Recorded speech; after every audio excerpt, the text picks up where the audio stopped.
Assalamualaikum warahmatullahi wabarakatuh. Saya Nurul Komaria, Prodi Sistem Informasi Angkatan 2019 Universitas Islam Madura. Kali ini saya mau mereview sebuah jurnal. Jurnal tersebut saya dapatkan dari Google Scholar.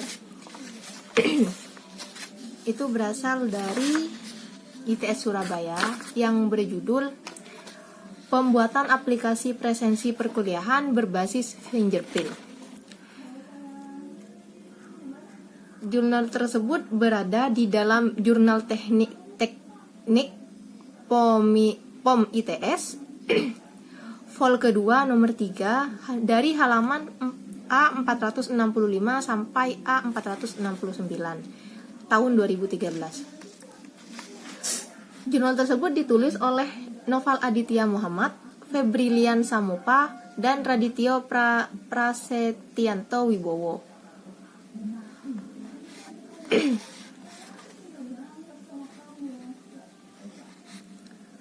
Latar belakang pembuatan jurnal tersebut, pembuatan aplikasi presensi perkuliahan berbasis fingerprint tersebut, karena di era globalisasi seperti saat ini menuntut kita semua untuk berproses lebih cepat. Begitu pula dengan absensi kelas. Nah, karena saking banyaknya mahasiswa yang nakal absensi, ya kan, banyak dari mahasiswa itu yang menitipkan absen, tidak absen sendiri gitu. Jadi adalah ide-ide dari mahasiswa-mahasiswa tersebut untuk membuatkan absensi yang berbasis fingerprint, berbasis sidik jari. Dengan begitu, tidak ada lagi kecurangan dalam absensi tersebut. Nah, karena pada awalnya absensi fingerprint itu sudah diberlakukan sejak tahun 2013 lalu di Prodi Sistem Informasi ITS. Tetapi database-nya itu masih secara manual, tidak bisa langsung diposting secara online. Nah, dengan begitu mahasiswa-mahasiswa tersebut berpikir untuk mengembangkan aplikasi tersebut, mengembangkan aplikasi fingerprint tersebut. Nah, makanya dibuatlah aplikasi tersebut yang ada di jurnal saat ini. Tujuannya agar database yang sebelumnya menggunakan database internal, maksudnya manual gitu, dapat diposting secara online, sehingga rekap presensi mahasiswa dapat dilihat secara langsung dan online. Jadi mahasiswa itu bisa tahu mereka itu absen berapa kali gitu. Bisa tahu. Dengan begitu juga akan ketahuan siapa yang jarang masuk, siapa yang jarang masuk, dan siapa yang masuk tetapi nggak absen gitu. Metode penelitiannya menurut saya itu metode deskriptif. Karena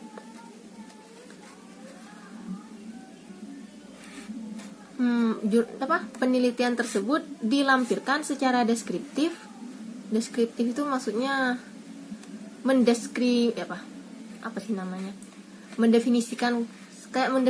gitu. Jadi secara deskriptif gitu. Peneliti merancang aplikasi komputer guna membantu proses absensi agar tidak lagi terjadi kecurangan. Dalam jurnal tersebut ada analisa dan desain sistem. Yang pertama, rancang umum sistem.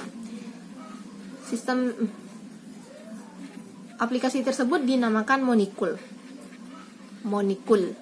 Ada banyak versinya. Nah, sekarang setelah dikembangkan tercapai pada Monikul versi 1 V.1. Sekarang itu sudah versi V.1, versi 1. Monikul mengelola semua data absensi di jurusan sistem informasi, di mana semua sivitas yang tergabung di dalamnya dapat melihat dan merekap absensinya. Sivitas yang dimaksud adalah user, yang tidak lain adalah dosen, mahasiswa, dan admin. User tersebut memiliki privilege berbeda tergantung jabatan user. User adalah dosen, mahasiswa, dan admin. Halaman login user sama tidak dibedakan. Username user akan menentukan apakah user adalah dosen, mahasiswa, atau admin. Karena setelah login, privilege dari ketiga user tersebut akan berbeda. Yang kedua, proses perhitungannya. Proses perhitungan absensi dilakukan berdasarkan mata kuliah, kelas mata kuliah, dan jadwal kuliah yang dapat dilihat pada gambar. Enggak ya? Maksudnya proses penghitungan absensi dilakukan berdasarkan mata kuliah, kelas mata kuliah, dan jadwal kuliah. Jadi dihitung berdasarkan berapa jumlah mata kuliahnya, berdasarkan jadwalnya. Hari ini masuk berapa kali, masuk semua atau tidak. Mungkin seperti itu.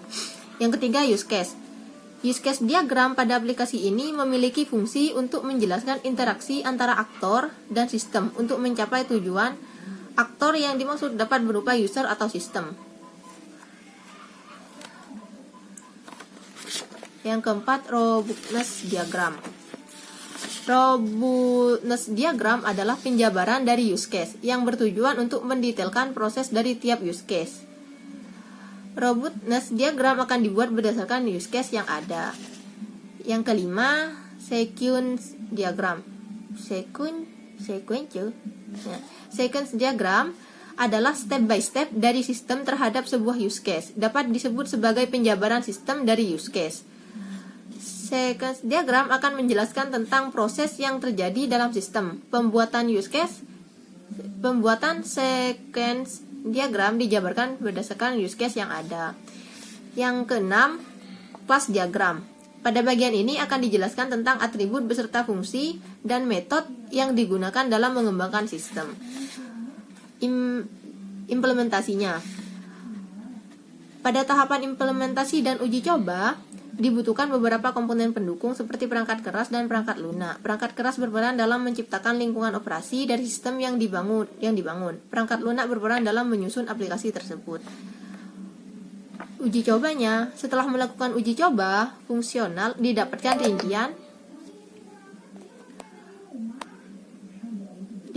rincian apakah fitur-fitur aplikasi telah berjalan dengan baik. Nah, hasil penelitiannya, aplikasi Monikul versi 1 yang telah dikembangkan dapat melakukan monitoring absensi fingerprint untuk perkuliahan yang ada pada sistem informasi di ITS. Aplikasi juga dapat melakukan pengolahan jadwal belajar mengajar terkait absensi fingerprint. Selain itu, pemanfaatan teknologi ini dapat meringankan beban TU jurusan untuk rekapitulasi absensi saat akhir semester. Melalui uji coba performa penggunaan APASE benchmark pada lingkungan uji coba, Monikul versi 1 dapat menangani request lebih dari 1000 user berbeda secara bersamaan. Dan melalui uji coba keamanan menggunakan Akunetik, tidak menemukan celah keamanan yang bersifat high threat pada aplikasi ini.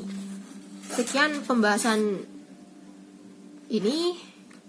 Kurang lebihnya mohon maaf. Wassalamualaikum warahmatullahi wabarakatuh.